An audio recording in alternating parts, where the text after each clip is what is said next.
Hello everyone. I chose Abraham Lincoln as the subject of my project because his leadership held our country together during the Civil War and changed the way Americans view the concept of equality. But first I'd like to tell you a little bit about Lincoln's background. Abraham Lincoln was born in Hardin County, Kentucky in 1809. His father was a farmer and part-time carpenter, and neither of his parents could read. During the first 9 years of his life, Lincoln helped his father with chores. He only attended school for a few months, just long enough to learn basic reading skills.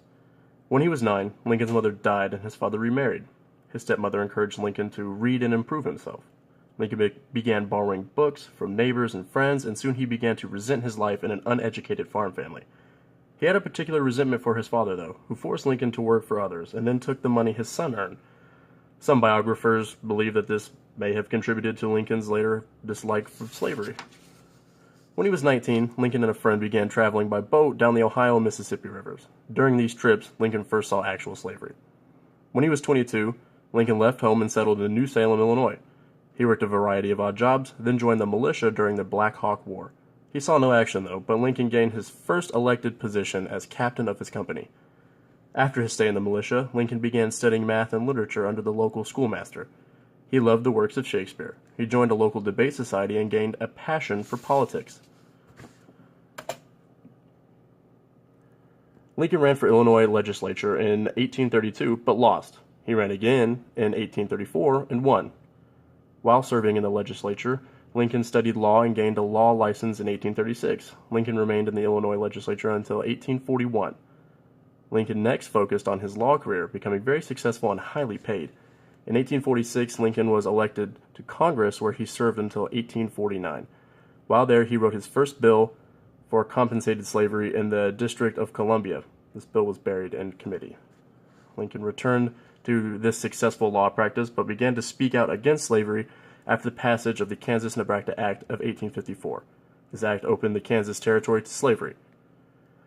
Over the next 6 years, he made 175 public speeches against taking slavery westward. His most famous public appearance was the Lincoln-Douglas debate. Lincoln's public appearances gave him the publicity he needed to win the presidency in 1860. Shortly after Lincoln's election, Southern states began to secede from the Union. This was the beginning of the Civil War. The first leadership trait that applies to Lincoln is vision. Vision in class was defined as the ability to see and develop a pathway to the future. Lincoln's vision was guided by a firm belief in two things: documents like the Constitution and the Declaration of Independence, and a respect for rule of law. Lincoln believed that the main idea of Americans' founding fathers was equality. He saw slavery as a contradiction to equality.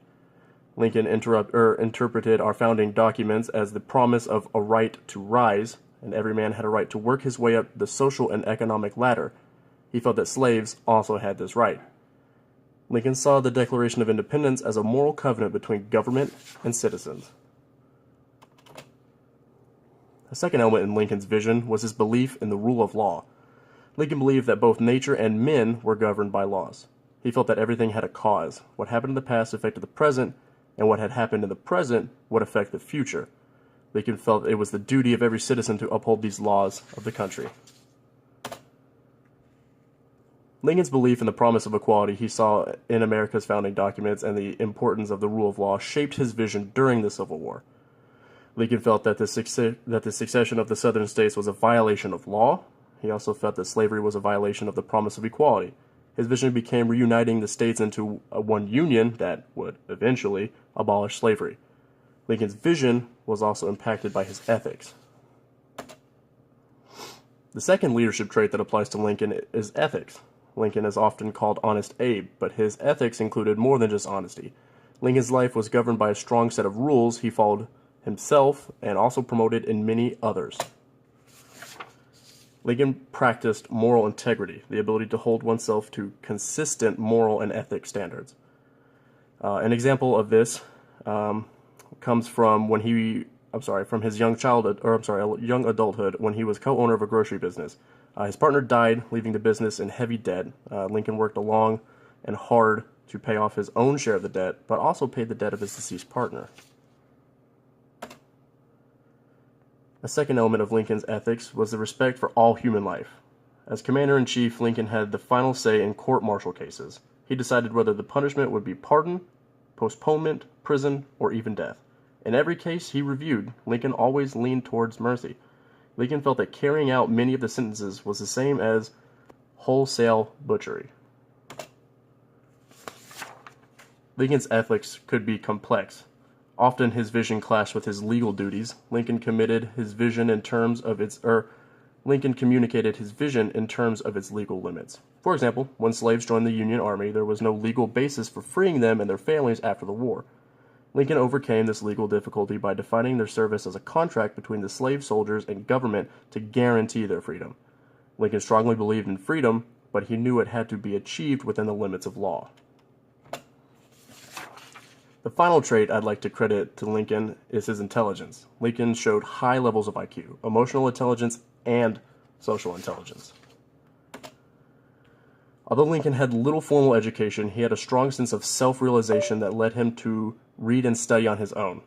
He read a variety of books, often reading them over and over in an attempt to improve himself and learn about the world. Through his readings, Lincoln gained a vast knowledge on a wide variety of subjects. Lincoln was also a deep thinker. He felt that everything could be figured out through reason. Lincoln was famous for his long walks, which he would contemplate the reasoning of an issue. Lincoln also possessed emotional intelligence, the ability to identify and manage his own emotions. Lincoln suffered from what we now call depression. However, he did not let his periods of sadness and feelings of hopelessness interfere with his duty to lead the country. Lincoln also practiced self-criticism. He took responsibility for his mistakes and realistically thought about how he could correct them and make sure that they were not repeated in the future. Lincoln also had the ability to symbolize emotions in his speeches. His public addresses like the Gettysburg Address touched the emotions of people in his day as well as future generations. Lincoln possessed a high degree of social intelligence as well. His people skills included listening skills and encouraging rival factions to express their views.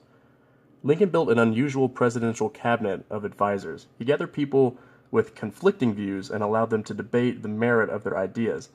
Instead of a yes man to agree with everything Lincoln believed, he encouraged diverse views so the debate would include elements of all sides of an issue. Lincoln was famous for his communication abilities. He not only made some of the most memorable speeches in American history, he also was a great conversationalist. Lincoln enjoyed talking to a variety of people in all walks of life. He often had long conversations with soldiers on active duty as well as their commanders. Lincoln wanted to know what people were thinking and how to motivate them. The vision, ethics, and intelligence that Lincoln possessed made him a transformational leader. He fits into all four categories of the 4 I's of transformational leadership that we discussed in class. The first I is idolized influence, the ethical factor of leadership that prompts a leader to consistently act in a way that is good for the organization. Lincoln had a firm belief in the Declaration of Independence and in rule of law. He consistently acted to enforce the ideas of a united country that acted in accordance with law. Lincoln also knew how to motivate others to perform beyond their expectations. The second I, inspirational motivation. Lincoln's speeches stirred the imagination of Americans and motivated them to fight for freedom and their rights granted by the Constitution. Lincoln practiced intellectual stimulation as well. He brought rivals together in his cabinet in order to explain their views through debate. He also challenged the American people to consider extending the freedoms guaranteed by our founding fathers to all men, regardless of just race. Lincoln also practiced individualized consideration by interacting with the public and with soldiers. By talking to and listening to others, Lincoln showed that he valued their opinions and cared about them personally. But in conclusion, Abraham Lincoln was born into a rough existence on the American frontier. His self-determination enabled Lincoln to escape frontier life and take a role in shaping the world around him. Lincoln possessed a solid vision of the path the country should take. His strong sense of ethics and his intelligence, emotional intelligence, and social intelligence guided him in leading the country down that path. Lincoln was one of the country's greatest transformational leaders.